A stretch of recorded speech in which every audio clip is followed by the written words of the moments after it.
janitor father was unjustly fired, until the billionaire's daughter revealed something that changed his life. The silence of the mansion had a weight of its own. It wasn't just the absence of sound, it was something deeper, as if the walls themselves had given up on echoing any joy. The long, empty hallways seemed to stretch on forever, swallowing every little noise that dared to break the stillness.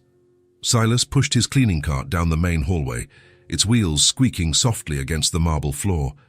At 42, he had the calloused hands of a man who knew hard work, but his light blue eyes still shone with a kindness that not even the loss of his wife had managed to erase.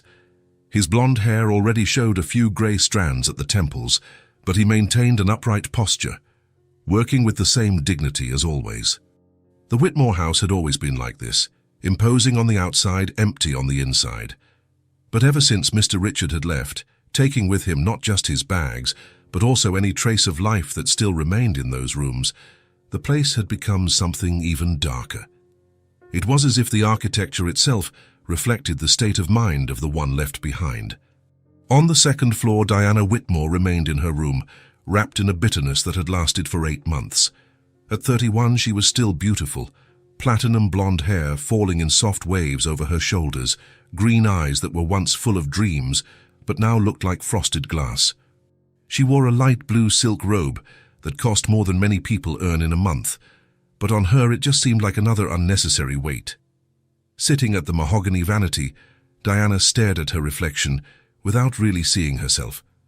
Her fingers drummed nervously on the polished surface, producing a dry sound that was lost in the emptiness of the room. It was a room that should have been cozy.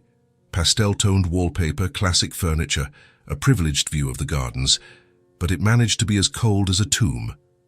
Next to the mirror, the golden locket caught her attention, as it always did. It was a delicate piece crafted with floral details that Richard had given her on their first wedding anniversary. "Tired to keep our best moments," he had said at the time, smiling in that way that used to make her heart race. Diana picked up the locket with trembling fingers. Inside, Richard's photo smiled back at her, neatly combed blonde hair, confident blue eyes, the same smile he had used to lie for months before he left. She stared at the image for long seconds, feeling the familiar mix of pain and anger rising in her throat. "Damn you," she muttered, snapping the locket shut with a dry click. She opened the top drawer of the vanity with more force than necessary and threw the object inside, pushing it to the back among silk scarves and jewelry she no longer wore. She closed the drawer with a dull thud, as if she could lock away all the pain it represented along with the locket. But memories couldn't be locked away in drawers. They remained there, hovering in the air like ghosts that refused to leave. From the hallway, the muffled sounds of small, hesitant footsteps reached her. Diana closed her eyes, immediately recognizing the pattern. Camille was approaching. Her 5-year-old daughter, with her curly blonde hair and innocent blue eyes, always tried to break through the invisible barrier Diana had built around herself. The bedroom door opened slowly, revealing Camille's small figure. She wore a yellow dress with little white flowers, one of the outfits Diana had bought back when she still cared about such things. In her small hands, the girl held a colorful piece of paper. "Mommy?" Camille's voice was as soft as a whisper, filled with the childish hope of someone who still believes they can make a difference. Diana turned in her chair, forcing an expression that tried to pass for attentiveness, but couldn't hide the exhaustion she felt at having to interact with anyone, even if it was her own daughter. "What is it, sweetie?" she asked, the words coming out mechanically, as if they were part of a memorized script. Camille took a few shy steps toward her mother, holding out the paper. "I made a drawing. Do you want to see?" It was a typical child's drawing. Crooked lines, colors that strayed outside the lines, but made with the care and love that only a 5-year-old can put into their creations. On the paper, 2 female figures held hands under a smiling yellow sun. One tall, one small, both with yellow hair scribbled with crayon. Diana looked at the drawing for a few seconds, but her thoughts were already elsewhere. She wasn't really seeing what her daughter had created. Her mind was still stuck on the drawer, the locket, the broken promises, and the shattered dreams. "It's very nice, Camille," she finally said, but her voice lacked the excitement a child would expect to hear. "Tyson, I'll take a better look later, okay, sweetie?" The words fell like stones in the silence of the room. Camille stood still for a few moments, holding the drawing, perhaps hoping her mother would change her mind, that she would reach out to take the paper, that she would ask about the chosen colors or the story behind those two happy figures. But Diana had already turned back to the mirror, lost in her own ghosts. Camille lowered her eyes, her rosy cheeks losing some of their brightness. She carefully folded the drawing and held it against her chest, as if to protect not only the paper, but also the piece of her heart she had put into that rejected gift. "Okay, Mommy," she whispered, her voice barely audible. She left the room with the same hesitant step she had arrived with, closing the door carefully so as not to make a sound. In the hallway, she leaned against the wall for a moment, still clutching the drawing to her chest. At 5 years old, Camille was already learning that some pains have no name, but they still hurt a lot. The mansion's hallways seemed even longer when you walked them alone. Camille went down the main staircase, her small feet making soft echoes that got lost in the vastness of the house. There was no hurry in her movements. After all, there was no specific place to go, nor anyone waiting for her. That's when she heard the familiar sound of the cleaning cart coming from the living room. Camille followed the sound and found Silas organizing cleaning supplies on a low shelf. He worked with precise and careful movements, treating each object as if it were important, even if it was just a bottle of furniture polish. "Hello, mister." "Silas," Camille said, her voice still carrying traces of the sadness from her encounter with her mother. Silas turned around, and his face immediately lit up with a genuine smile. It was amazing how he could do that, transform any room just with his warm presence. His blue eyes shone when he saw the little girl, as if she were the most important thing in the world at that moment. "Hello, little Camille," he replied, his voice carrying the gentle accent she had grown to love. "How are you today, Bess?" It was a simple question, but asked with genuine interest. Silas really wanted to know how she was, unlike the adults who asked the question just to be polite. "I'm fine," Camille lied, as children often do when they don't want to worry the adults they like. But Silas knew the signs of sadness all too well. He had been through his own share of pain when he lost his wife 2 years ago, and he knew how to recognize when someone was trying to be too strong for their age. "You know," he said, crouching down to be at Camille's level, "this morning I was thinking about my daughter, Daisy. She's 5, just like you." Camille's eyes brightened slightly. "She's really 5? She is. And you know what she did yesterday? She built an entire castle with building blocks, and then made up a story about a princess who saved dragons instead of running away from them." Camille laughed, the first genuinely happy sound she had made all day. She saved the dragons. That's right, because in Daisy's story the dragons weren't evil. They were just sad and needed friends. There was something in the way Silas told the story that made Camille feel less alone. Maybe it was the way his eyes sparkled when he talked about his daughter, or how his voice became even warmer when he shared these small moments of happiness. "I'd like to meet Daisy," Camille said, and it was the first time that day her words came out without any trace of sadness. "I'm sure she'd like to meet you too," Silas replied. "She always says she wishes she had more friends." Camille was quiet for a moment, watching Silas go back to his work. There was something comforting in seeing him take care of the house, in watching how he treated every task with respect and care. It was different from everything she was used to seeing in the mansion. "Mr. Silas?" she said finally. "Yes, sweetie. Sometimes I feel very lonely." The words came out with a brutal honesty that only children can express. Silas stopped what he was doing and turned completely to her, his eyes full of deep understanding.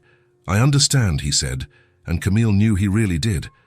"Sometimes, even in a big house like this, we can feel lost." "That's right," Camille agreed, feeling relieved to have someone who understood exactly what she was feeling. Silas thought for a moment, then smiled. "You know what? When I feel lonely, I think about the people who make me happy, like Daisy or like you who always comes here to talk to me. It makes the loneliness shrink a little." Camille smiled, feeling something warm spread through her chest. "I make you happy?" "Of course you do. You're a very special girl, Camille." Smart, kind, and with a huge heart. For the first time that day, Camille remembered the drawing that was still folded in her hands. She looked at the crumpled paper, then at Silas, and an idea began to form in her mind. "Mr. Silas, can I show you something?" Of course." Camille carefully unfolded the drawing, smoothing out the creases with her small hands. But when she looked at it again, she realized it no longer showed just two figures. In a sudden inspiration, she had mentally modified the image. "Wait a minute," she said, taking a yellow crayon from her dress pocket. Silas watched curiously as she sat on the floor and began to add a third figure to the drawing. With quick but careful strokes, Camille drew a man next to the two female figures. Yellow hair, blue eyes, a big smile. Then, on the other side, she added a fourth figure, a small girl, also blonde, also smiling. "There," she said, getting up and handing the drawing to Silas. Silas took the paper carefully, as if it were made of the most precious material in the world. His eyes scanned every detail of the drawing, the four figures holding hands, all smiling under the yellow sun. He recognized himself in the third figure and his daughter Daisy in the fourth. "That's us," Camille explained, suddenly a little shy. "Me, you, Daisy, and my mom too." Silas's voice was a little choked up when he finally managed to speak. "Camille, this is the most beautiful thing anyone has ever given me. Really, really. And you know why?" He crouched down again to her level. "Because you drew a family. And sometimes the best families aren't the ones we're born into, but the ones we choose to keep in our hearts." Camille smiled, and this time it was a smile that lit up her whole face. "Mason, so you and Daisy can be in my heart family?" "It would be an honor," Silas replied, and she could see in his eyes that he was serious. In that moment, something shifted in the cold atmosphere of the Whitmore mansion. It was as if a small light had been lit in a place that had long known only darkness. It wasn't much, just a 5-year-old girl and a widowed janitor, sharing a colorful drawing in a living room. But sometimes the biggest transformations begin with the smallest gestures. "You have a beautiful heart, Camille," Silas said, carefully placing the drawing in his shirt pocket right next to his chest. "And an incredible talent for seeing beauty where others only see sadness." Camille didn't fully understand the deep meaning of his words, but she felt the affection behind them, and for the first time in a long time, she didn't feel alone in the big, empty mansion. From the second floor, if anyone had been paying attention, they might have heard the sound of a child's laughter echoing through the halls, a sound that hadn't been heard in that house for months. It was just a small echo, almost lost in the vastness of the silent rooms, but it was real. And sometimes the smallest echoes are the ones that reverberate the longest. 3 days had passed since Diana had put the locket in the drawer, but the restlessness would not leave her. It was as if an invisible shadow followed her through the mansion's corridors, whispering memories she preferred to forget. That Thursday morning, she woke up with the same feeling of emptiness that had accompanied her for months, but something different hung in the air, an inexplicable need to confront her ghosts. The sun streamed through the lace curtains of the bedroom, creating golden patterns on the Persian rug. Diana lay in bed for a few minutes, staring at the ornate ceiling, trying to gather the strength to face another day. The familiar noises of the house began to make themselves heard, light footsteps in the hallway, probably Camille, the distant sound of the vacuum cleaner, life going on its course even when she felt completely stuck. She got up slowly, her bare feet touching the cold floor. She put on the same blue silk robe that had become almost a uniform in recent months and walked to the window. Down below, the gardens of the Whitmore mansion stretched out in perfect symmetry, but she saw no beauty in the landscape. Everything seemed grey, even under the sunlight. It was when her eyes landed on the vanity that the idea came to her, sudden and irresistible. Maybe it was time to face that photo again. Maybe looking at Richard's face could bring some kind of closure, or at least help her understand why she still felt so much hatred, mixed with a pain that refused to go away. She approached the vanity with slow, almost ceremonial steps.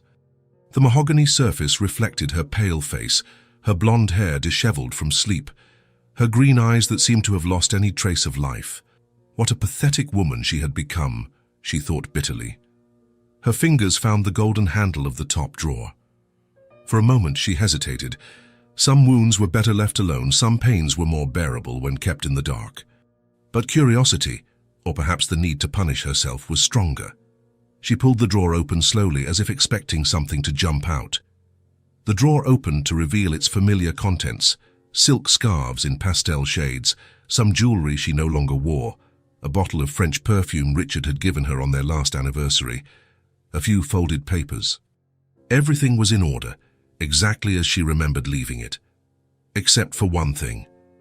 The locket wasn't there. Diana frowned, at first more confused than alarmed.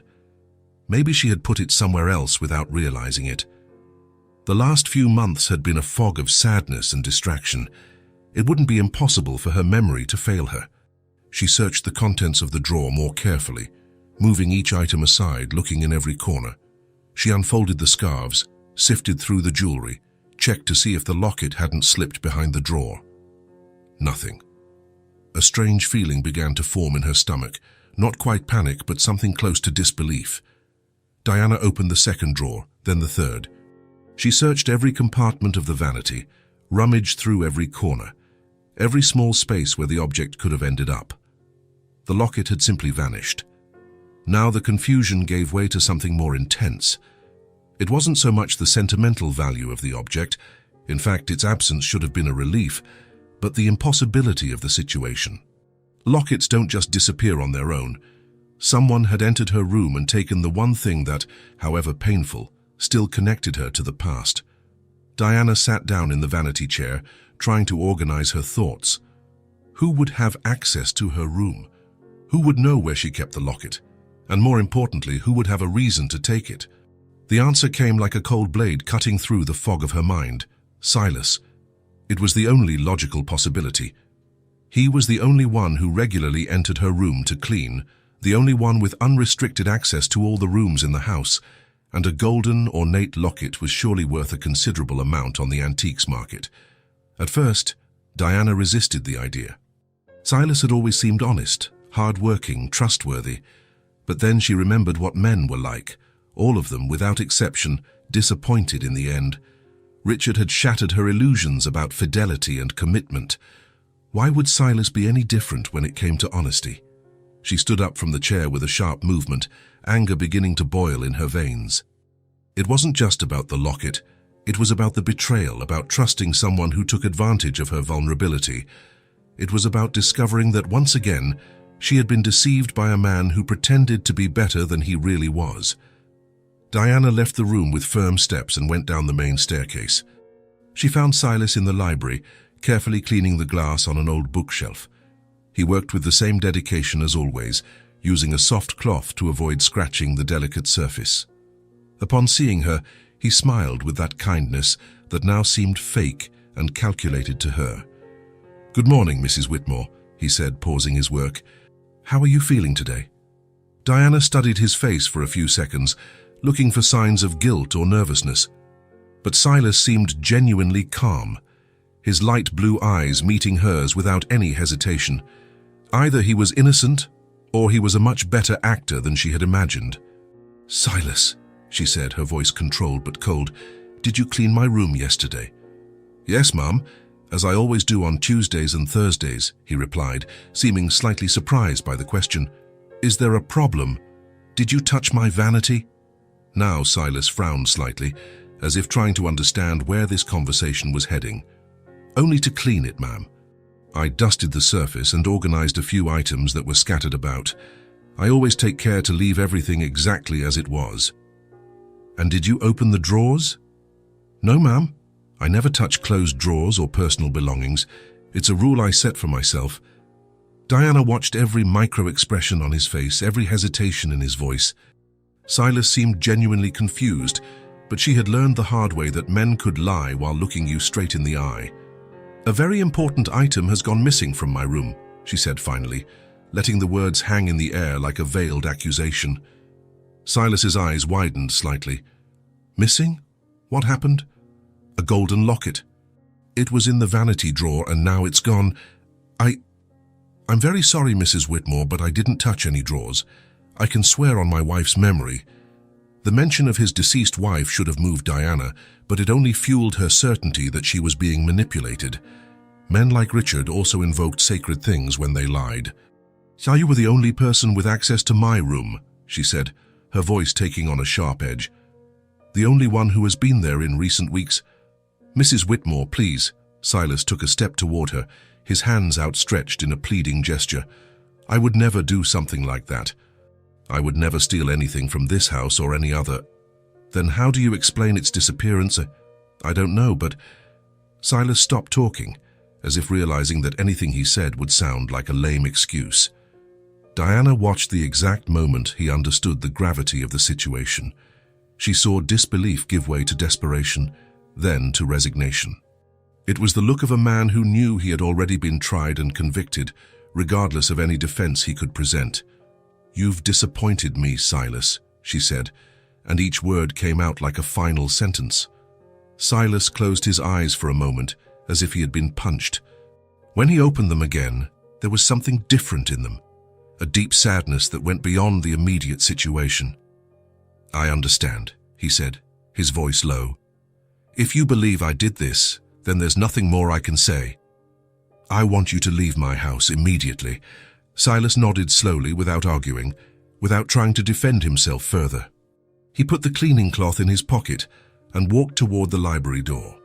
He paused for a moment on the threshold, as if he were about to say something else, but then just shook his head and kept walking. From the top of the stairs, a small figure watched the whole scene. Camille had come down for breakfast when she heard the tense voices coming from the library. Hidden behind the ornate balusters, she didn't fully understand what was happening, but she knew something terrible was unfolding. She saw Silas leave the library with his shoulders slumped, saw her mother standing in the middle of the room with an expression of cold satisfaction. And then she saw Silas go up the stairs to the attic, where his personal belongings were kept. Camille felt something tighten in her chest, a feeling she was too young to identify as injustice, but that still made her want to cry. Silas was her friend, the only person in the house who really talked to her, who cared about her drawings and her stories. And now he was leaving. 15 minutes later, Silas came down the stairs again, carrying a small brown leather suitcase. It was all he owned in the world. A few clothes, a picture of his wife, some books, the drawing Camille had made. He walked slowly, as if each step cost him immense effort. As he passed the staircase where Camille was hiding, their eyes met. Silas paused for a moment and forced a sad smile. "Take care, little Camille," he whispered, "and keep drawing. You have a special gift." Camille wanted to run to him, to hug him, to ask why he was leaving, but something in the heavy atmosphere of the house kept her from moving. She just watched as he continued down the stairs and walked toward the front door. Diana appeared in the entrance hall just as Silas reached the door. She said nothing, just watched as he turned the golden doorknob and walked out of the Whitmore mansion for the last time. The door closed with a final sound that echoed through the empty hallways. Camille remained on the stairs for long minutes, processing what she had witnessed. She didn't fully understand what had happened, but she knew she had lost her only friend in the cold, silent house. And for the first time in her short life, she felt something that resembled anger toward her mother. The house where Silas lived was a 20-minute walk from the Whitmore mansion. It was a small wooden cottage on a quiet street, with a modest garden out front and floral curtains in the windows. Nothing luxurious, but it was a real home, full of life, love, and precious memories. Silas opened the front door with trembling hands. The familiar smell of homemade cakes and fresh flowers greeted him, but this time it didn't bring the usual comfort. It was as if a dark cloud had settled over his head, blocking any possibility of joy. "Daddy?" Daisy's voice echoed through the small house. "You're home early today?" Daisy came running from her room, her curly blonde hair bouncing as she approached. At 5 years old, she was the picture of happiness. Bright blue eyes, rosy cheeks, always ready for a hug. She wore a pink dress with little teddy bears on it and carried a cloth doll she had helped sew herself. "Hi, my love," Silas said, bending down to receive his daughter's hug. But his voice came out quieter than usual, heavy with a sadness he was trying to hide. Daisy hugged him with all the strength her little arms could muster, then pulled back slightly to study her father's face. Even at just 5 years old, she had an impressive intuition for sensing when something wasn't right. "Daddy, you're sad," she said. It wasn't a question, but a worried observation. Silas tried to smile, tried to pretend that everything was fine. For 2 years since losing his wife, he had strived to be strong for Daisy, to protect her from the hardships of the adult world. But at that moment, the weight of another loss, his job, the injustice, the feeling of having his honesty questioned, was too much to bear alone. "I'm okay, Princess," he lied, but his cracking voice gave him away. "No, you're not," Daisy insisted, placing her small hands on her father's face. "Your eyes are different. Did something bad happen at work?" Silas closed his eyes, feeling the tears he had held back during the entire walk home finally threatening to overflow. How could he explain to a 5-year-old that being honest and hardworking isn't always enough? How could he tell her that sometimes people misjudge, accuse without proof, destroy lives based only on suspicion? "Daddy lost his job, my love," he said finally, his voice almost a whisper. "Why?" Daisy's simple, direct question was like a knife to Silas's heart. Because he didn't know the answer. He didn't know why Diana had decided he was guilty. He didn't know why, after months of dedicated work, an unfounded accusation had been enough to destroy everything. "The lady of the house thought I did something wrong," he explained, struggling to keep his voice steady. "But I didn't do anything, Daisy. Daddy didn't do anything wrong." "I know you didn't," Daisy said with the absolute confidence only children can have. "You're the best man in the whole wide world." It was then that Silas could no longer hold back. All the emotions he had suppressed, the humiliation, the injustice, the fear of the future, the pain of being judged for something he didn't do, came to the surface at once. He sat down heavily on the living room sofa and began to cry. These were not silent tears of sadness, but deep sobs from someone being torn apart inside. It was the cry of a man who had lost not just a job, but also his dignity, his belief that living honestly would be enough to protect his family. Daisy stood still for a few seconds, her blue eyes wide as she saw her father in that state. Then, without hesitation, she climbed onto the sofa and nestled into his arms, hugging him with all her might. "Don't cry, Daddy," she whispered, her own voice choked with emotion. "Don't be sad." Silas held her tight against his chest, breathing in the sweet scent of her hair, trying to find strength in the purity of that unconditional love. "You're the best daddy in the world," Daisy continued, her words coming out with the unwavering conviction of childhood. "The most honest person I know. Don't be sad." His daughter's words were like a balm on the open wound in Silas's heart. There, in the arms of this 5-year-old girl who loved him without reservation, he found a small piece of peace. Maybe Diana Whitmore believed he was a thief. Maybe the world out there was unfair and cruel. But in this small cottage, there was someone who truly knew him. And sometimes, one person who believes in us is all we need to start over. The days following Silas's departure seemed to drag on like the slow hours of a broken clock. Camille woke up every morning with the same foolish childhood hope. Maybe he had come back. Maybe it was just a nightmare. Maybe her mother had changed her mind. But each morning brought the same cruel reality. The halls of the Whitmore mansion remained empty, without the familiar sound of the cleaning cart's wheels or the gentle footsteps of the only adult who had truly cared about her. It was Friday when Camille realized something inside her had broken. She woke up as usual, put on the dress the nanny had left out for her, a light blue one with small white flowers, and went down for breakfast.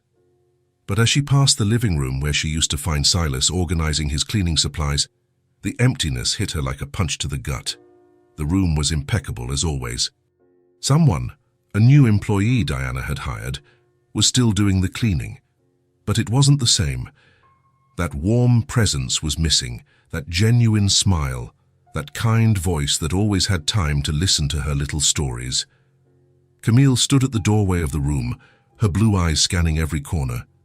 There, near the window, was where Silas used to fold the towels so carefully. On the other side, near the bookshelf, he always paused to straighten the books no one else read. And right there, in the center, was where he had knelt to receive her drawing, where he had told her she had a beautiful heart.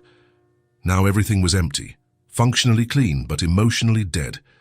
That morning, for the first time in weeks, Camille didn't get her crayons. They remained stored in their small, colorful box, untouched, as if they had lost all the magic they once possessed. What was the point of drawing if there was no one to show?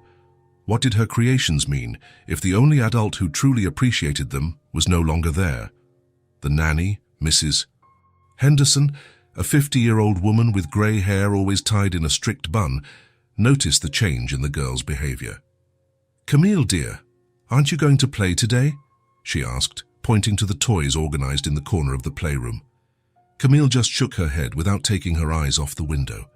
Outside, the mansion's gardens stretched out in all their ornamental perfection, but she saw no beauty in the landscape. Everything seemed grey, as if the world had lost its colors. "How about we draw together?" Mrs. Henderson insisted, trying to spark the girl's interest. "You always loved drawing so much." "I don't want to," Camille mumbled, her voice so low it was almost lost in the silence of the room.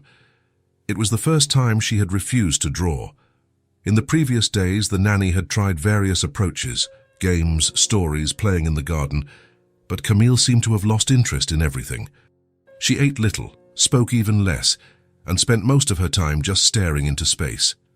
Lunch passed in absolute silence. Camille pushed the food around on her plate without really eating, her thoughts clearly elsewhere. Diana appeared briefly in the dining room, but as always in recent months, she was too distracted by her own problems to notice her daughter's emotional state. "How was your morning, dear?" Diana asked automatically while checking some mail. Camille looked at her for a few seconds, as if considering telling her about the pain she felt, about how the house had become even colder and emptier. But then she just mumbled a barely audible "it was good," and went back to pushing her food around. Diana didn't even look up. In the afternoon, Camille had her first real breakdown. She was passing through the main hallway when she heard a noise coming from the library, the sound of someone cleaning the glass on the bookshelves. For a moment, her heart leaped. Could it be? She ran to the library door, hope shining in her eyes for the first time in days. But she found only the new employee, a middle-aged woman with brown hair methodically cleaning the surfaces. It wasn't Silas. It would never be Silas again. The disappointment hit her like a giant wave. Camille felt tears well up in her eyes and ran to her room, closing the door behind her. She threw herself on the bed and cried like she hadn't cried in months, a deep, inconsolable cry of someone experiencing their first great loss.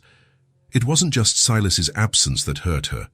It was the gradual, albeit unconscious, understanding that the adult world was unfair and cruel in ways she couldn't fully comprehend. It was the realization that good people sometimes leave without warning, that happiness was a fragile thing that could be broken without explanation. In the following days, Camille's behavior became even more concerning. She stopped running through the hallways, stopped singing in the bath, stopped asking curious questions about everything she saw. It was as if an essential part of her personality had been torn away along with Silas's departure. Every morning, religiously, she would go down to the entrance hall and stand by the front door, looking through the decorative glass. Mrs. Henderson would find her there, a small figure dressed in colorful dresses that contrasted with the sadness in her eyes, waiting for someone who wouldn't come. "What are you doing there, dear?"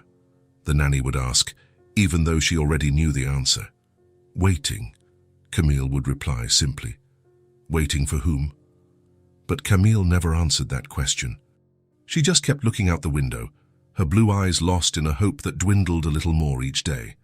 The Whitmore mansion had always been a cold and formal place, but now it seemed haunted by absence. The hallways echoed differently, as if even the sounds had lost their vitality. The enormous rooms seemed even larger, even emptier, even more hostile to the presence of a small child who just wanted someone to truly care about her. Diana noticed the change in her daughter's behavior, but she interpreted it through the filter of her own problems. "It must be a phase," she told Mrs. Henderson on one of the rare occasions she actually paid attention to Camille.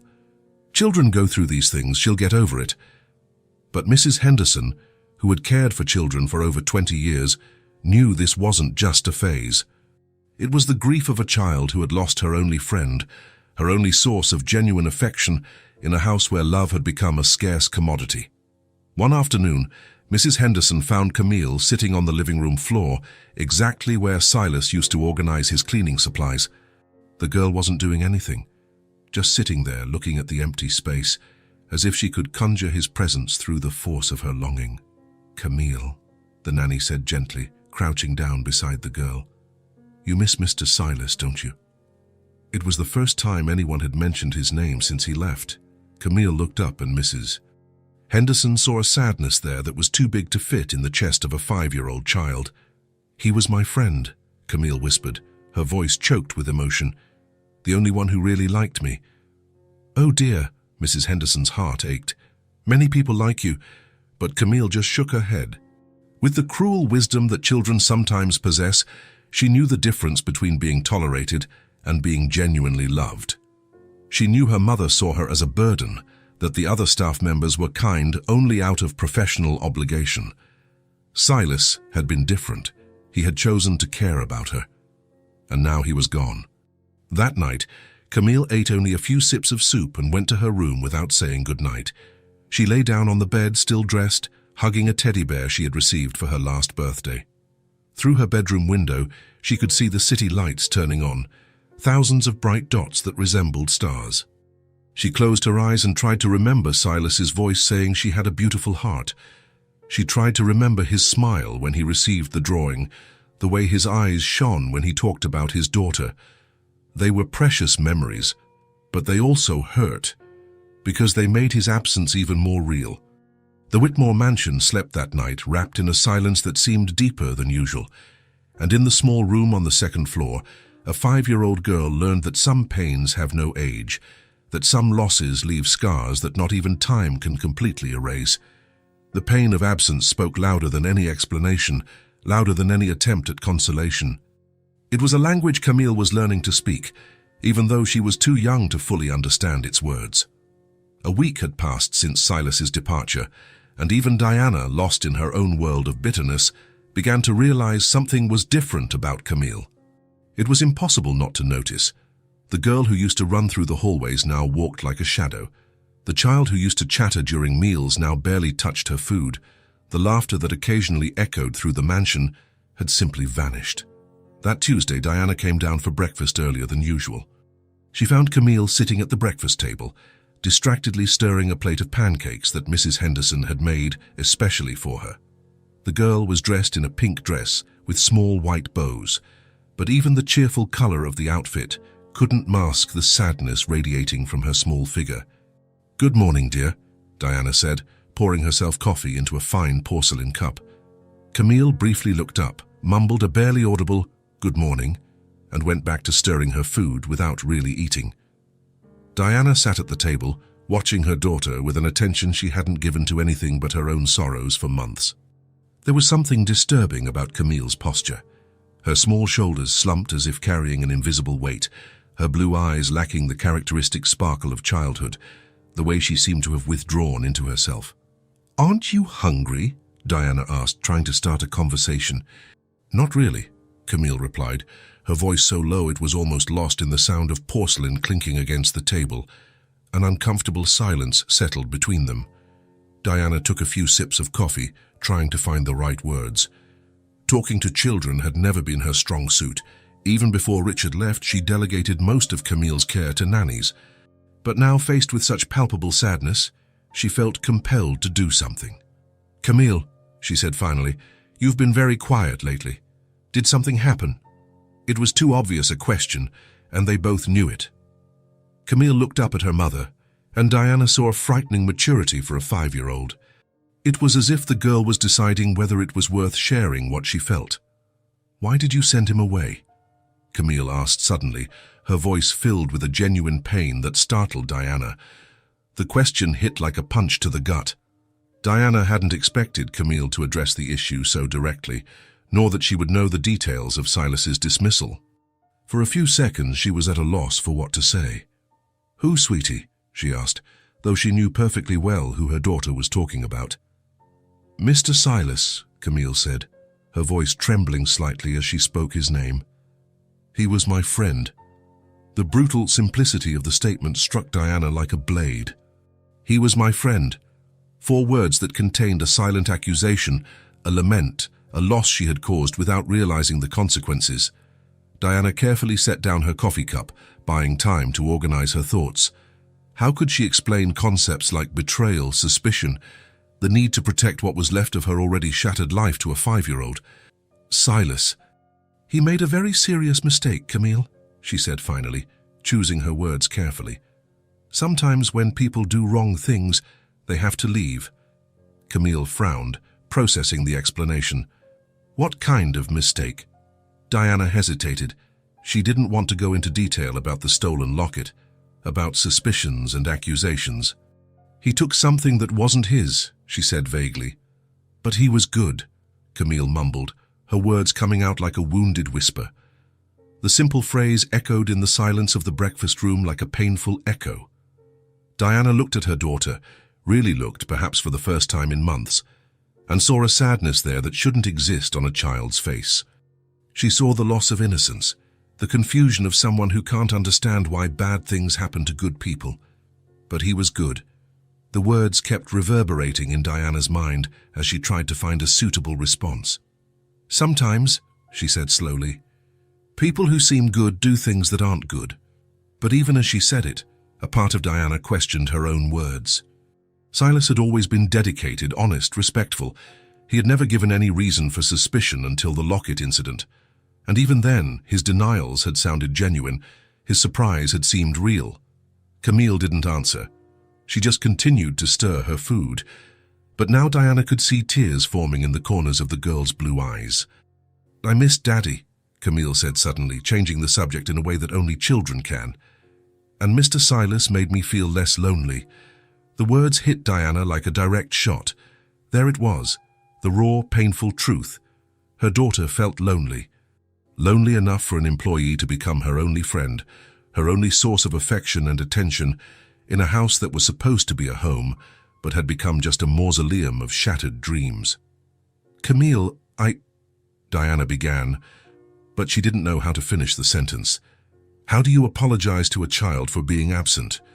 How do you explain that your own pain had become so consuming that there was no room for anything else, not even for the love you were supposed to feel for your daughter? I know you're sad because of Daddy, Camille continued, her voice gaining a frightening maturity. But I'm sad too.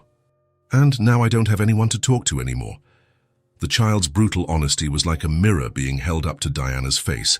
She saw reflected in it her own failure as a mother, the way she had let herself be consumed by Richard's abandonment to the point of abandoning her own daughter herself. The rest of breakfast passed in silence. Camille eventually left the table without finishing her food, and Diana remained alone, staring at the cooling coffee in her cup as her daughter's words echoed in her mind. The day dragged on in a peculiar way. Diana tried to distract herself with routine activities, checking mail, making a few calls, organizing papers that didn't need organizing. But the morning's conversation had planted a seed of unease that grew with each passing hour. Several times she found herself watching Camille from a distance. She saw how the girl sat alone in the garden, not playing, just staring at the horizon. She saw how she walked aimlessly through the hallways, like a ghost lost in her own home.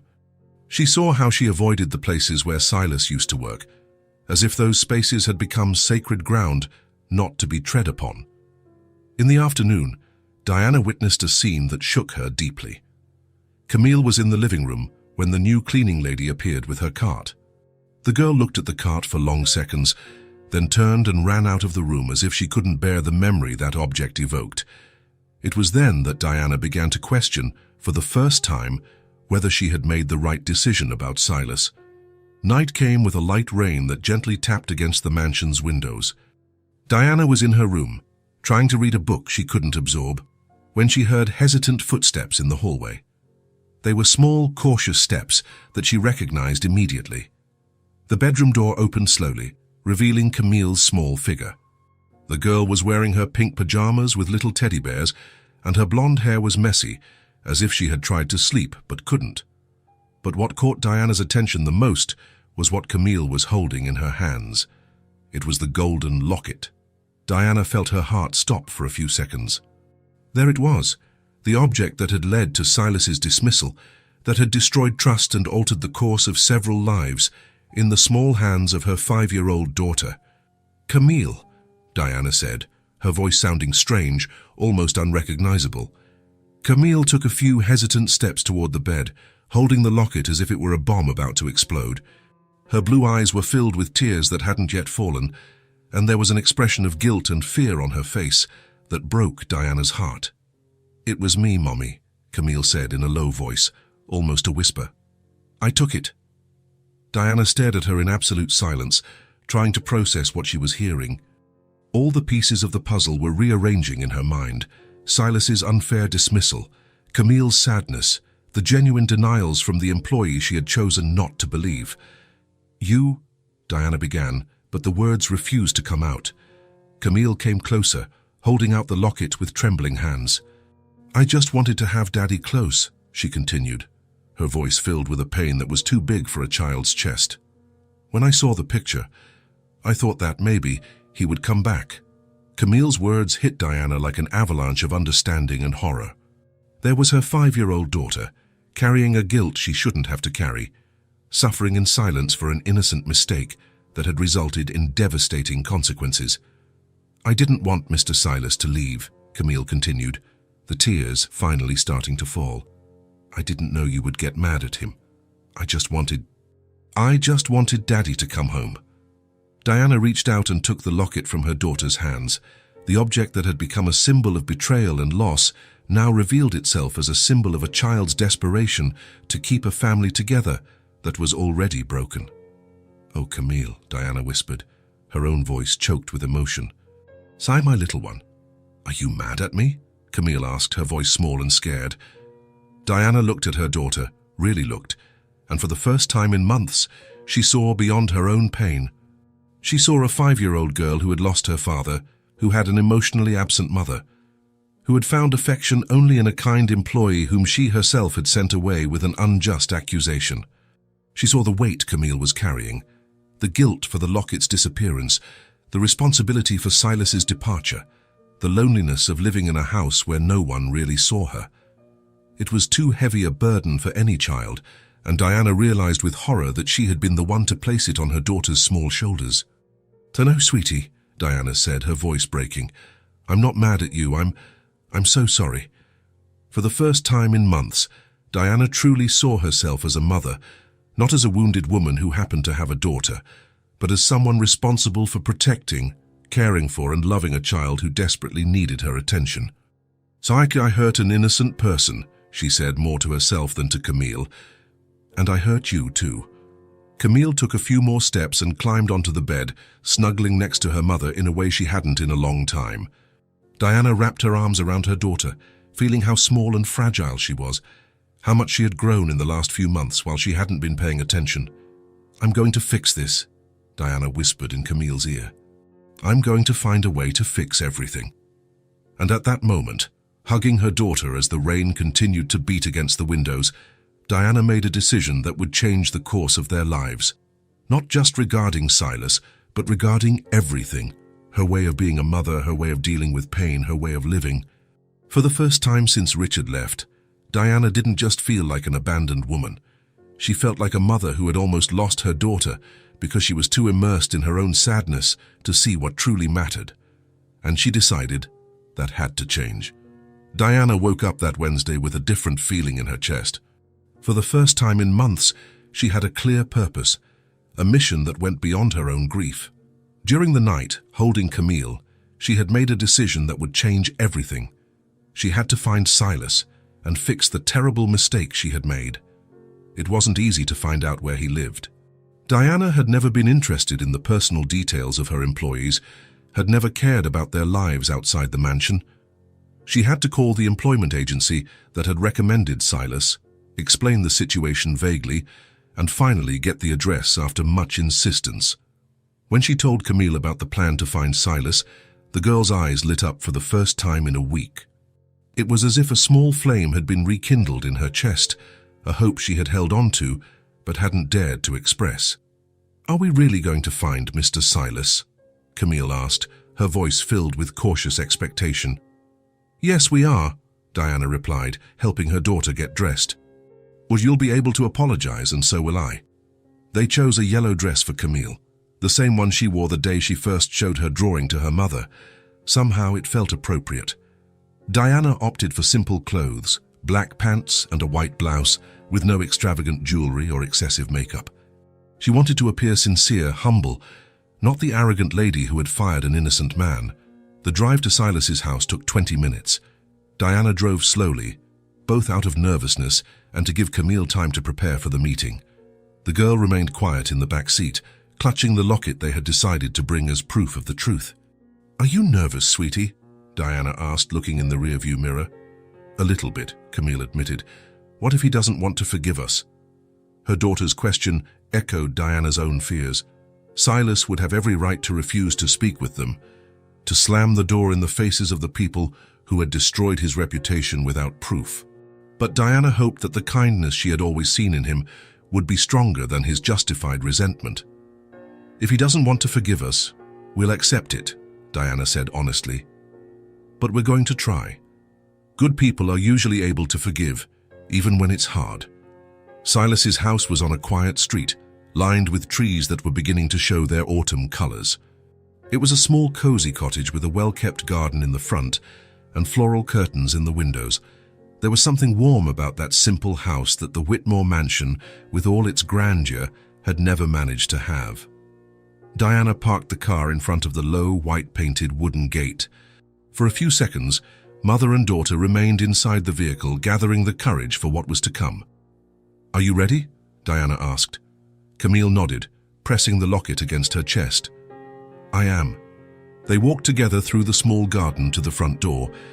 Diana rang the doorbell, and the melodious sound echoed inside the house. Footsteps approached, and then the door opened, revealing Silas's surprised face. He was dressed casually, jeans and a grey t-shirt, but he seemed to have lost some weight in the few days since his dismissal. His blue eyes, always so kind, showed a flash of confusion upon seeing Diana and Camille standing at his door. "Mrs. Whitmore," he said, his voice careful, polite, but distant. "Camille." "Hello, Silas," Diana replied, feeling the words come out with difficulty. "Can we talk to you, please?" Silas hesitated for a moment, his eyes moving from Diana to Camille. The girl looked at him with an expression of silent pleading, her blue eyes welling up with tears that refused to fall. "Of course," he said finally, stepping aside.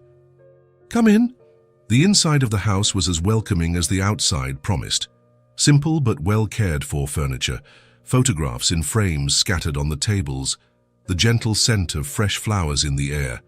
It was a real home, full of life and precious memories. "Please have a seat," Silas said, gesturing to a modest sofa covered with a crochet blanket. "Can I offer you some tea? Water?" "No, thank you," Diana replied, sitting on the edge of the sofa. Camille settled beside her, still holding the locket. Silas sat in an armchair across from them, waiting. There was a dignity in his posture that made Diana feel even smaller. Even after being unjustly accused and fired, he maintained the courtesy and politeness that had always characterized him. "Silas," Diana began, struggling to find the right words, "we came here because we made a terrible mistake." Silas's eyes moved to Camille, who had started to fidget on the sofa. The girl took a deep breath and looked up to meet his gaze. "It was my fault," Camille said, her voice coming out as a choked whisper. The tears she had been holding back finally began to fall. "I took the locket. It wasn't you." She held out her small hands, offering the golden object to Silas. He took it carefully, recognizing it immediately. "I'm sorry," Camille continued, the words broken by sobs. "I didn't want you to leave. Can you come back?" Silas's expression changed completely. Surprise gave way to understanding, then to a deep sadness. He looked at the locket in his hands, then at the crying girl on the sofa, and Diana could see the exact moment he understood the full extent of the situation. "Oh, little Camille," he said, his own voice choked with emotion. "You've been suffering with this all alone." Camille nodded, unable to speak through her tears. Silas got up from the armchair and knelt before her, placing his large hands over the girl's small ones. "Listen carefully to what I'm about to tell you," he said, looking directly into her eyes. "You have nothing to apologize for. You're a child who was missing her daddy. That's normal. That's human. But you left because of me, Camille sobbed. I left because of a misunderstanding, Silas corrected gently. And misunderstandings can be fixed. Diana, who had been watching the entire interaction in silence, finally found her voice. Silas, I am sincerely sorry. I accused you without proof, fired you unjustly, doubted your honesty. I was terrible to you. Her voice broke on the last sentence. For the first time in months, Diana was being completely honest about her own mistakes, acknowledging the harm she had caused. I was lost in my own pain, she continued, and I ended up hurting innocent people. I hurt you, I hurt my own daughter. I don't expect you to forgive me, but I needed you to know the truth. Silas watched her for a long moment. Diana saw compassion in his blue eyes, but also the mark of the hurt his accusation had caused. Mrs. Whitmore, he said finally, we all make mistakes when we're in pain. The important thing is to recognize those mistakes and try to correct them. Do you forgive us? Camille asked, her voice still small and hopeful. Silas smiled, his first genuine smile since they had arrived. Of course I forgive you, little one. There's nothing I wouldn't forgive you for. It was at that moment that a childish voice echoed from the back of the house. Daddy? Who's there? That's Daisy, Silas explained, his eyes shining. Daisy, come here. There's someone I'd like you to meet. Small footsteps approached, and then a 5-year-old girl appeared in the room. Daisy had curly blonde hair like Camille's, curious blue eyes, and was wearing a colorful polka dot dress. She stopped at the entrance to the room, a little shy at seeing the visitors. Daisy, Silas said, this is Camille. Remember I told you about a very special girl who made a beautiful drawing for Daddy. Daisy's eyes lit up with recognition and curiosity.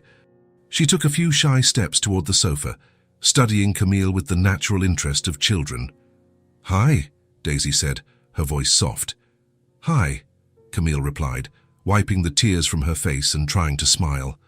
The two girls looked at each other for a few seconds that felt like an eternity. There was something magical about that moment. Two children of the same age, both blonde with blue eyes, both carrying their own kinds of loneliness, recognizing each other in a language only children understand. Do you like to draw? Daisy asked.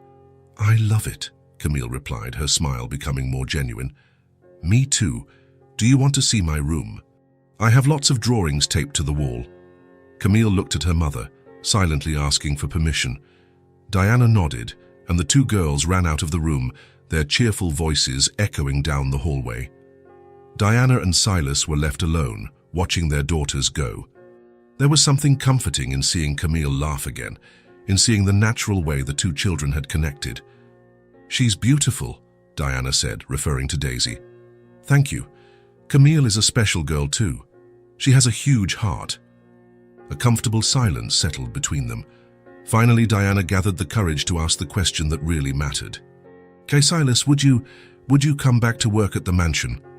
I know I have no right to ask this after what I did, but Camille needs you, and I need to learn to be a better mother. Silas studied her carefully. Are you sure, Mrs. Whitmore? After everything that happened? I am, Diana answered without hesitation. You weren't just an employee in our house. You were a friend, and Camille has lost too many friends. Silas nodded slowly. Then I accept to come back, but on one condition. What is it? Occasionally, can Daisy visit Camille? She doesn't have many friends, and it seems like the two of them connected immediately. Diana smiled, her first genuine smile in months. It would be a pleasure to have Daisy in our home. In fact, I think she might help make it a real home again. 2 hours later, Diana and Camille were back at the Whitmore mansion, accompanied by Silas. The return felt like a historic moment, the return of someone who should have never left, the correction of an injustice that had caused unnecessary suffering. Camille was the first to jump out of the car when they arrived. She ran to Silas and hugged him with all the strength her small arms could muster. My friend is back, she said, her voice full of pure joy. Silas returned the hug, lifting her off the ground and spinning her around once, drawing crystal-clear laughter from the girl. Your friend is back, yes, and he's not leaving again. Diana watched the scene from the side of the car, feeling something warm expand in her chest. It was as if she was seeing her daughter truly alive for the first time in months. When they entered the mansion, the atmosphere had changed almost palpably. It was no longer that cold, silent mausoleum where echoes were lost in empty corridors. It was a house where people cared for one another, where there was genuine joy, where there was hope. Mrs. Henderson appeared in the main hall, her eyes widening as she saw Silas back. "Mr. Silas!" she exclaimed, genuinely happy. "It's so good to see you again." "Thank you, Mrs. Henderson. It's good to be back." In the days that followed, small gestures showed that Silas was no longer just an employee at the Whitmore mansion. Diana consulted him on household decisions, Camille included him in conversations during meals, and he began to be treated with the respect and recognition he had always deserved. More importantly, the mansion began to echo again with the sounds of life. Children's laughter, lively conversations, the feeling that it had finally become a home where people genuinely cared for one another. And Diana, watching her daughter happy again, realized that sometimes the best families aren't the ones we're born into, but the ones we choose to build with love, forgiveness, and second chances. The 2 weeks that followed Silas's return brought a transformation Diana had never imagined possible. The Whitmore mansion, which for months had been a place of silence and melancholy, now echoed with sounds that had become music to her ears. Children's laughter, lively conversations, footsteps running through hallways that once seemed haunted. Everything changed when Daisy started visiting the house regularly. The first official visit took place on a sunny Friday in October. Silas arrived in the morning accompanied by his daughter, who carried a small pink backpack decorated with unicorns and filled with toys and drawing supplies. Diana watched from the top of the stairs as Camille ran to greet her friend, and it was impossible not to smile at the explosion of joy on her daughter's face. "Daisy!" "You came!" Camille shouted, hopping from one foot to the other with pure excitement, her blonde hair bouncing with the movement. "I did, and I brought my new crayons so we can draw together," Daisy replied, opening her backpack to show a box of crayons with at least 40 different colors. "And I brought modeling clay too." The two girls hugged as if they had been friends for years, not just a few weeks.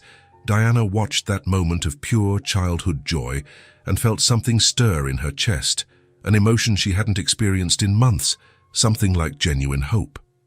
"Good morning, Daisy," Diana said, slowly coming down the stairs. "Welcome to our home." "Good morning, Mrs. Diana," Daisy replied with the politeness Silas had taught her, but her eyes shone with curiosity. "Your house is so pretty. It's like a princess castle." "Thank you, dear. And you can just call me Diana, okay?" "Okay, Aunt Diana," Daisy said naturally, using an affectionate term that made Diana feel an unexpected warmth in her chest. It was amazing how two children of the same age could connect so naturally. Camille and Daisy seemed to have been friends forever. They finished each other's sentences, laughed at the same things, had the same contagious energy that transformed any environment. "Come on, Daisy. I'll show you my room and then we can play in the big room," Camille said, pulling her friend by the hand. Diana followed them from a distance, watching as Camille showed her every corner of the house with renewed pride. The mansion that had always seemed cold and empty to the girl now became a space of endless possibilities when there was someone to share it with. The two girls spent the whole morning in the playroom, spreading drawings on the floor, building castles with colorful blocks, creating fantastic stories with dolls and stuffed animals. The sound of their cheerful voices echoed through the hallways, bringing life to corners that had remained in sepulchral silence for months. Diana, who had initially planned to watch from a distance, found herself gradually drawn into their games. First, she stopped just to check if the girls were okay.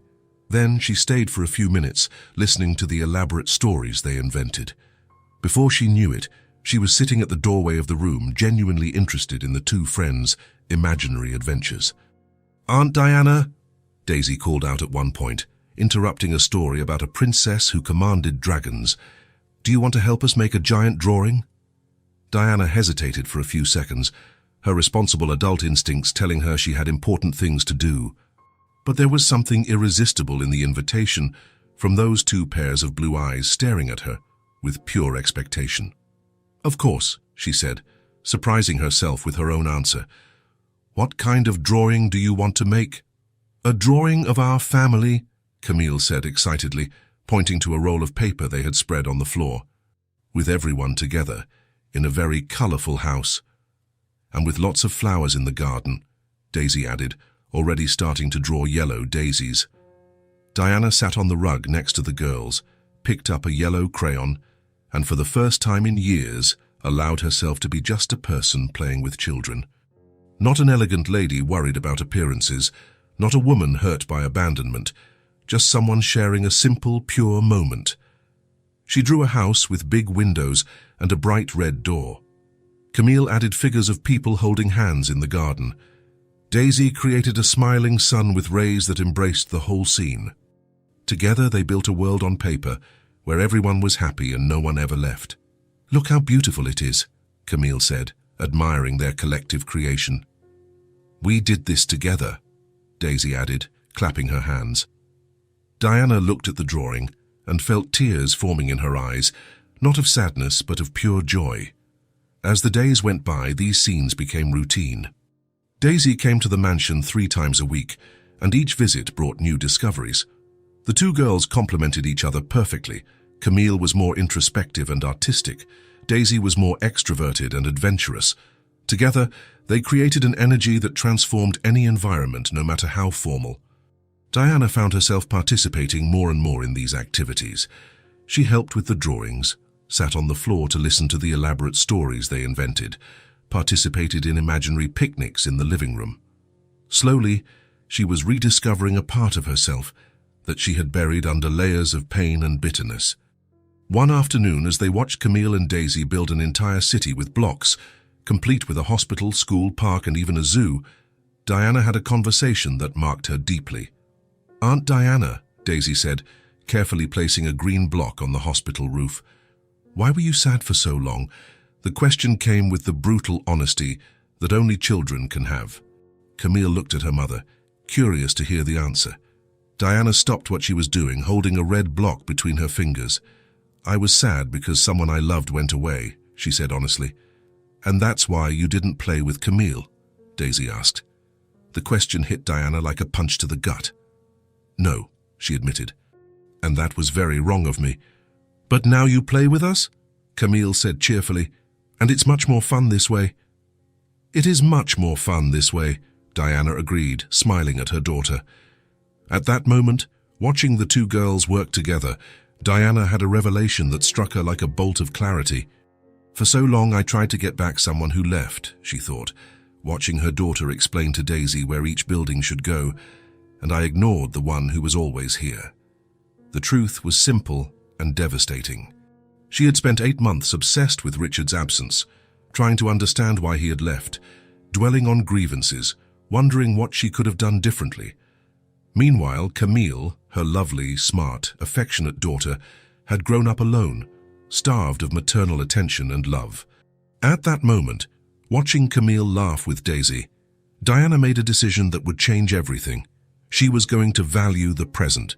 She was going to stop looking back with sadness and start looking forward with hope.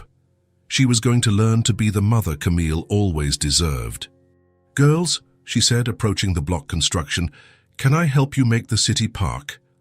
"Yes, you can," they both replied in unison, making room for Diana to sit between them. And there, on the playroom floor, surrounded by toys and children's laughter, Diana felt something she hadn't experienced in months: genuine peace. The following days brought even more changes. Diana discovered that she enjoyed joining the girls for snack time, listening to their lively conversations about cartoons and fairy tales. She discovered she had a knack for making different voices when she read stories to them before bed. She discovered she could be funny, affectionate, present in a way she never had been before. "You're so funny when you do the snoring dragon voice," Daisy said one night, laughing as Diana finished the day's story. "And when you do the brave princess voice too," Camille added, snuggling against her mother. Silas watched these transformations with a discreet but genuine smile. "You seem different," he commented one morning, while organizing the toys the girls had scattered. "Different how?" Diana asked, curious. "More alive," he said, after thinking for a few seconds. "Camille, too. You both seem to have found something you were looking for." Diana nodded, understanding exactly what he meant. I think I'm learning to be a mother, Silas. For real this time. You were always a mother, he corrected gently. You just needed to remember it. It was on a rainy Thursday, 3 weeks after Silas's return, that Diana made a symbolic but deeply significant decision. She was in her room when her eyes fell on the golden locket that now sat on her vanity, no longer hidden in drawers like a shameful secret. She picked up the object with careful hands and opened it. There was Richard's picture, smiling with that confidence she had once found attractive, but now recognized as arrogance. She looked at the image for a few seconds, trying to feel something, pain, anger, longing. But all she could find was a kind of quiet indifference. With deliberate movements, she took out Richard's picture and placed it in a drawer. Not with anger or resentment, but simply as someone putting away a chapter that had already been read and understood. Next, she went to the picture frame on her nightstand and took out a photo that had been taken last weekend. She and Camille in the garden, both covered in paint after an art project that had gotten out of control. They were laughing in the photo, genuinely happy. It was an imperfect, spontaneous, real photo. It was exactly what Diana wanted in the locket. She carefully cut the photo to fit the small space and placed it in the locket. She closed the object and held it for a moment, feeling the symbolic weight of that gesture. She went downstairs and found the two girls in the living room, drawing on a low table they had turned into an art studio. "Camille," she said softly. The girl looked up from her drawing, a little blue paint on her nose. "Yes, Mommy." Diana knelt beside her daughter's chair. She opened the locket and showed it to Camille. "This is our family now," she said, her voice filled with emotion. Camille looked at the photo for a few seconds, then looked at her mother's face. A radiant smile spread across her features. "It's the two of us," she said, gently touching the locket. "We're laughing so much in the picture." "It's the two of us," Diana confirmed, "and also Silas and Daisy, and anyone we choose to have in our hearts. Family isn't just about who you're born with, it's about who chooses to stay." Daisy, who had stopped drawing to watch the conversation, smiled shyly. "Can I be part of the family too?" "Of course you can, sweetie," Diana replied, extending an arm to hug Daisy too. "You already are, since the first day you came here." That evening, after Silas had taken Daisy home, Diana and Camille had dinner together at the small breakfast table instead of the formal dining room. It was cozier, more intimate, more fitting for a real family. "Mummy," Camille said as she finished her chocolate pudding, "are you happier now?" The question took Diana by surprise. "Why do you ask, sweetie?" "Because you smile more. And you play with me. And your eyes don't look sad anymore when you think I'm not looking." Diana felt her heart ache, not with pain, but with deep love. Her 5-year-old daughter had noticed changes. She was still processing herself. "I am much happier, yes," she admitted. "Do you know why?" Camille shook her head, curious. "Because I learned something very important. Happiness isn't about trying to bring back people who have left. It's about cherishing the people who are here, who choose to stay, who love us just the way we are." Camille nodded seriously, processing the words with the gravity children sometimes show. "I choose to stay with you forever," she said finally, holding out her small hand. "And I choose to stay with you forever too," Diana replied, intertwining her fingers with her daughter's. "We're a team now, a real family." The next morning it was Friday, and Daisy would be arriving soon. Diana woke up feeling genuinely excited. As she looked through the kitchen window, she saw the two girls in the garden, building a fairy house and with twigs, colorful leaves, and flowers they had carefully picked. Diana went out into the garden, carrying a tray with juice and cookies. She approached the girls who were completely absorbed in their creation. "Girls," she said, placing the tray on a nearby table, "I have a very important question to ask you." Both stopped what they were doing and turned to her with full attention. "Camille," Diana said, kneeling on the grass to be at the girls' level, "would you like to go to school with Daisy?" Camille's eyes widened. "In the same school?" "In the same class, but same school, same classroom, sitting side by side," Diana confirmed. "You could spend all day together, learn together, grow up together." Camille looked at Daisy, who was practically buzzing with excitement, then back at her mother. A huge smile spread across her entire face. "Yes," she shouted, jumping to her feet. "Guess we can draw together at school too. And do homework together," Daisy added, unable to contain herself any longer. "And have lunch together every day," Camille continued. "Then it's settled," Diana said, laughing at their enthusiasm. "I'll talk to your father today, Daisy." The two girls hugged and started spinning hand in hand, singing a song they made up on the spot about being friends forever. Diana watched them dance, feeling a deep satisfaction spreading through her chest. There, in that garden that had once seemed lifeless to her, two 5-year-old girls were celebrating a friendship that had become the catalyst for the healing of an entire family. For the first time since Richard had left, Diana felt truly optimistic about the future. Not because she hoped he would return or because she had found a replacement, but because she had finally learned a precious lesson. The best families are not those defined by blood ties or legal papers. They are built with conscious choices, with genuine love, with mutual forgiveness, and with the daily decision to value the people who are present in our lives. And as she watched Camille and Daisy plan all the adventures they would have together at school, Diana knew she had finally learned to turn the page, not to forget the past, but to write a much better future. 2 weeks had passed since the conversation in the garden about the girls going to school together. Diana had spent the following days making calls, visiting Camille's school, talking to principals and coordinators. It was a renowned private school, with tuition fees that cost more than what most people earn in a month, but Diana knew it was exactly where Daisy should be. That Monday morning, she finally had in her hands what she had been anxiously waiting for. The elegant white envelope contained all the necessary documents, stamped and signed, officially making something that would forever change the life of a 5-year-old girl. She found Silas in the library, carefully organizing books on a high shelf.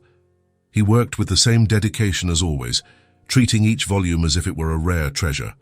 His blonde hair shone in the soft light coming through the windows, and there was a serenity in his movements that Diana had come to value deeply. "Silas?" she said, approaching slowly. He turned around, placing the book he was holding back on the shelf. "Good morning, Mrs. Diana. How can I help you?" Diana took a deep breath, feeling the emotional weight of the moment she was about to experience. She took the envelope from her coat pocket and handed it to him with hands that trembled slightly. "I want to give you something," she said, her voice filled with an emotion she couldn't hide. Silas took the envelope carefully, frowning slightly with curiosity. He opened it slowly and took out the documents from inside. His eyes scanned the first few lines, then widened with understanding. "Daisy's enrollment," Diana explained, watching every change in his expression. "In the same school as Camille." For a few seconds, Silas remained in absolute silence, holding the papers as if they were made of the most precious material in the world. His blue eyes moved quickly over the pages, reading every word, every detail, as if he needed to be sure he wasn't dreaming. I can't accept this," he said finally, his voice choked with emotion. "That's too generous, Mrs. Diana. I have no way to pay for—" "You don't have to pay for anything," Diana interrupted gently. "It's a gift. For Daisy. For you. For our family." The word family seemed to hit Silas like a lightning bolt. He looked up from the documents and directly at Diana, and she could see tears forming there. "Mrs. Diana," I knew he tried to speak, but the words refused to come out. "I know this doesn't erase what I did," Diana continued, her own voice becoming emotional. "Nothing can erase the injustice of falsely accusing you, of doubting your honesty, of firing you without proof. But I want to ensure Daisy has the future she deserves. High-quality education, the same opportunities Camille has, the chance to grow up and become anything she wants to be." Silas closed his eyes for a moment, clutching the documents to his chest. When he opened them again, tears had begun to stream silently down his cheeks. "Thank you," he whispered, and in those two simple words was an ocean of gratitude and emotion. "Thank you for believing in my daughter, for treating her as if she were your own." "Daisy is special," Diana said sincerely. "She's smart, caring, full of life.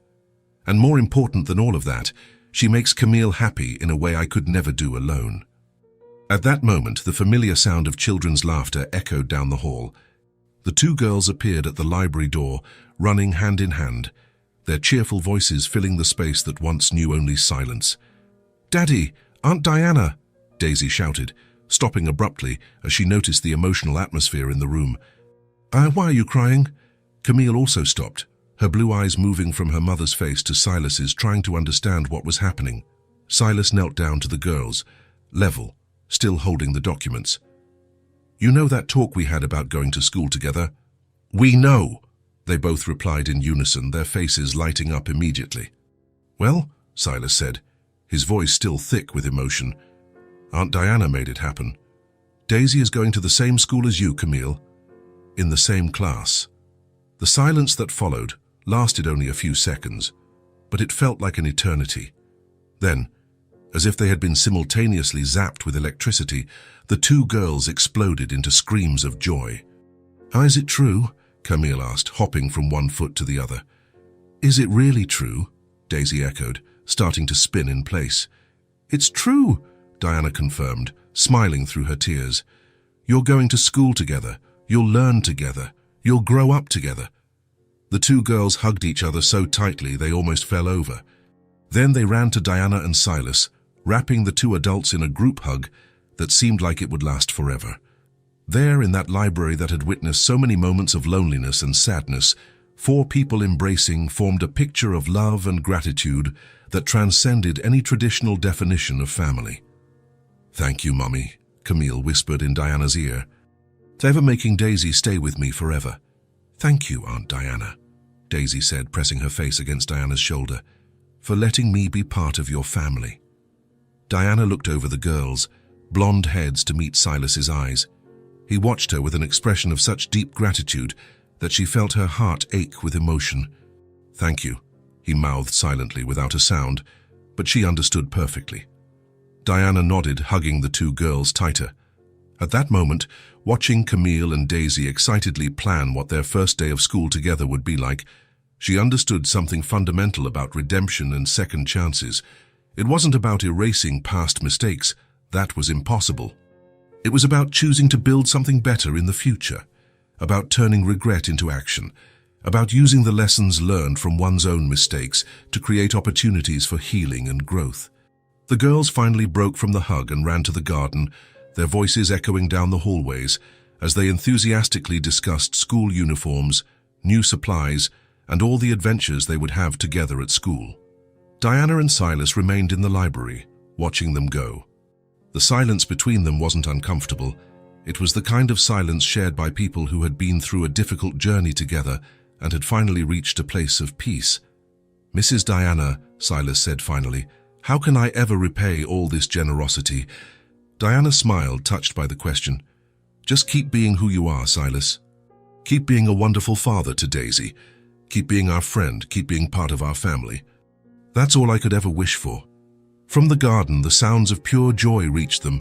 Two 5-year-old girls celebrating a future that would be lived side by side, building memories they would carry forever, proving that sometimes the most precious gifts can't be wrapped in colorful paper. Sometimes, Diana thought, watching Camille and Daisy play in the garden that now bloomed with real life, the greatest cleaning we can do is in the heart. If this story touched your heart, subscribe to the channel and turn on notifications so you don't miss the next ones. Leave a like because it helps this story get recommended to more people. See you in the next story.